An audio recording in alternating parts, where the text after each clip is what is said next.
Spoilers for Neon Genesis Evangelion, by the way. Yeah, it's like a 20-year-old show, but if you haven't been spoiled about it yet, that's some crazy good luck you've got. Go watch it right now. Do it. So, when the Omniviewer renewed his open collaboration One Monstrous Moment in honor of the release of Godzilla vs. Kong, I knew I wanted in. Now, my original idea was, doing the atomic breath scene from Shin Godzilla. But the thing about that is that Shin Godzilla analysis have been done to death and reincarnation. So, I thought of a few different things. Like the original Godzilla, Pacific Rim, Shadow of the Colossus, Project Nemesis, Clifford the Big Red and Godzilla Planet Eater. Like, how can I not discuss this film? Look at this mess, look at it. Who thought this was a good idea?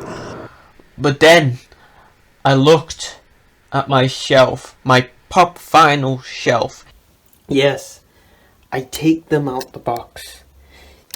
I feel every time I take them out the box, people look at me like I've just killed 10 children. I don't get it. And right next to my Godzilla figure, of course, Evangelion.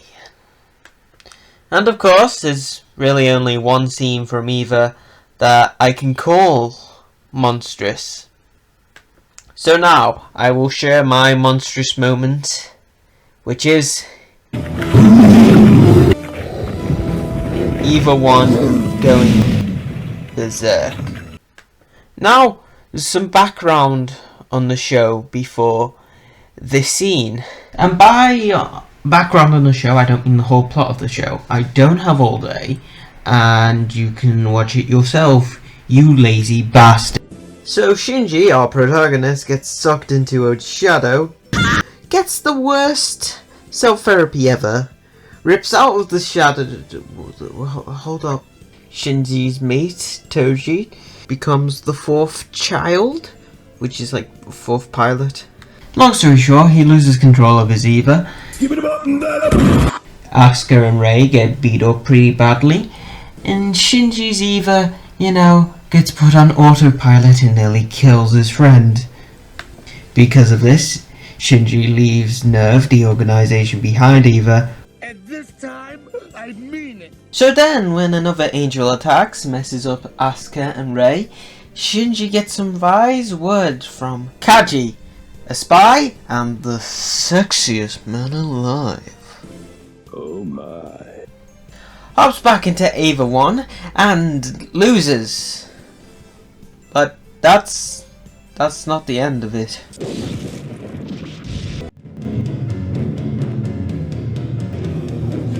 It's finally happened.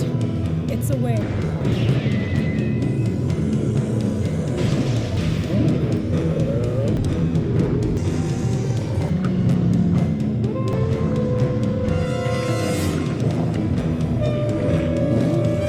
Those findings allowed us to control it. But now the Eva is removing the web that binds it to our will. The beast inside the Eva is free at last! This is the beginning. Yep. It just turned that angel into Pillowy mounds of mashed potatoes. Now I'm gonna go over the couple of reasons why I really like this scene. Starting with Presentation! everything in this scene works just so well. Like the sound design, the music is loud, dramatic, and very effective. The roars and growls and screams the Eva makes are something straight out of hell. The lighting is dramatic and dark and gritty. Oh, and don't get me started on the animation. Oh, it moves like a spider demon waiting for its prey. It's horrifying. Honestly, I don't have to say much more to this because you have eyes. Let's move on to how it subverts tropes. If I get one comment, one singular comment about the last goddamn Jedi, I am going to snap something's neck. I don't know, Slug's neck. Now, Eva is known for so many different things, like being iconic, having believable and realistic characters, the Christianity imagery, so many things, but one of the main things it's known for is being subversive. Finally said it. This occurs in many different ways. One of the best examples I can think of is the introduction of Rey. Well, proper introduction, we've seen it before, but that doesn't really matter. Where Shinji slips and accidentally gropes Rey.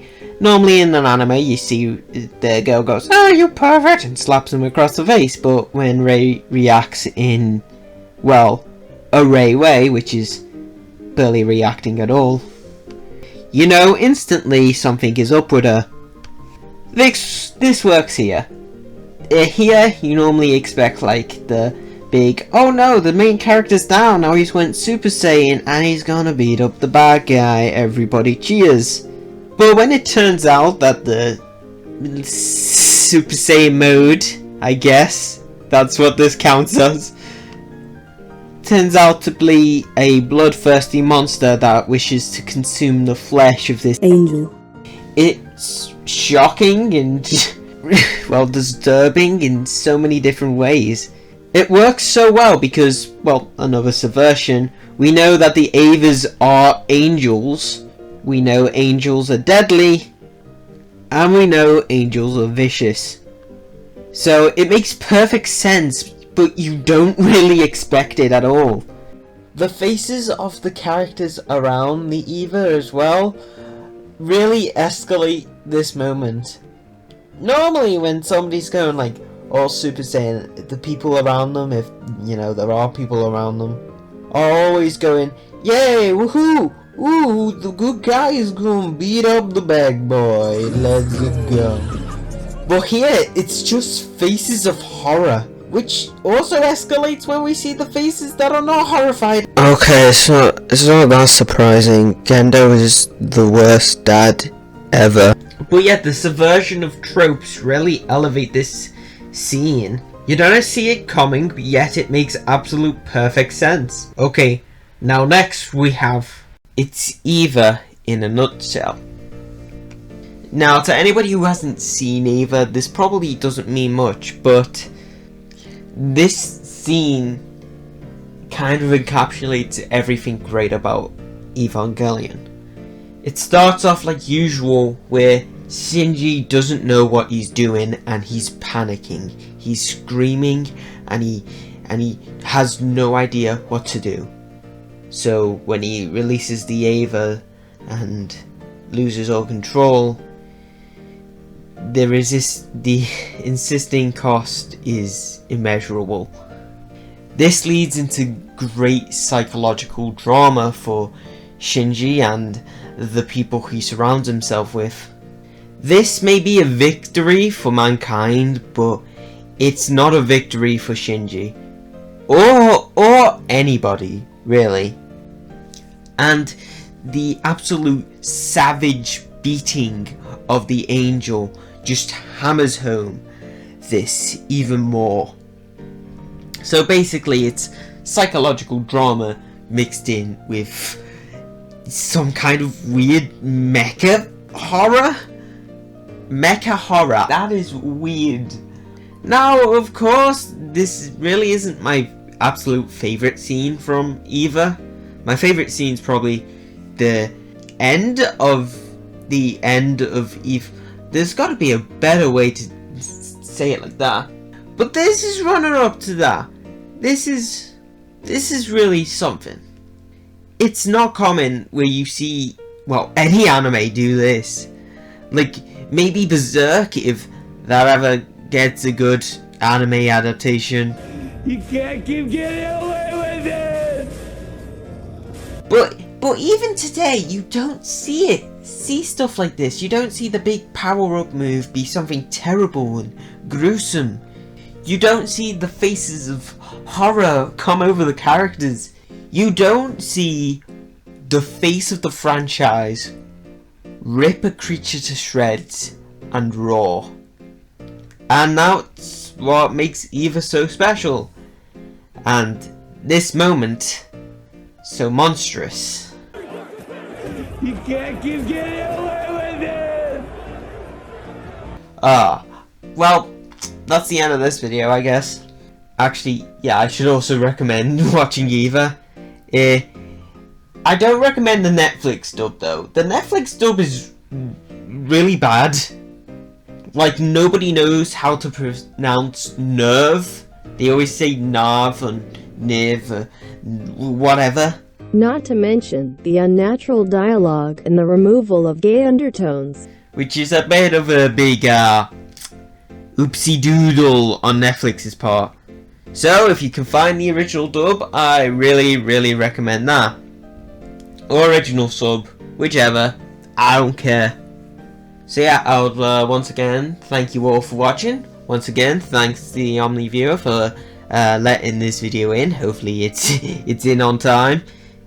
Hope you're all in good health, and if this is the first time you see me, I hope you stick around. I got some other stuff coming up. I got a Doctor Doom video, I got some My Hero stuff, a bit more Godzilla stuff if you wanna see that.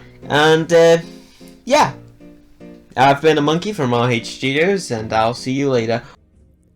Fly me to the moon and let me play among the stars. Let me see what spring is like on Jupiter and Mars.